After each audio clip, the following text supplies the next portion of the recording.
Hello বন্ধুরা, আজকে একটা অন্য রকম জিনিস তোমাদেরকে দেখাবো। আমার মা একটা উলের ব্লাউজ বুনছে, লাল আর গোলাপি উল দিয়ে বুনছে। দেখিয়ে দাও কেমন হচ্ছে।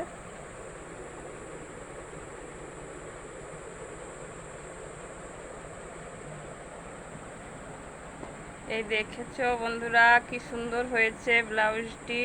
মা বিভিন্ন রকমের হাতের কাজ জানে, সোয়েটার, স্টোল, মাফলার, টুপি সব রকমই বুনতে জানে, আসন বুনতে জানে, হাতের কাজের মধ্যে বিভিন্ন রকম স্টিচও জানে, পেন্টিং জানে। আমি এত কিছু জানি না, আমি পেন্টিংটাই একটু জানি, হাতের কাজ টুকটাক জানি।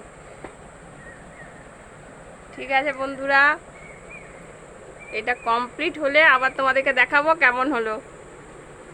আর এটা কেমন হচ্ছে জানিও কিন্তু।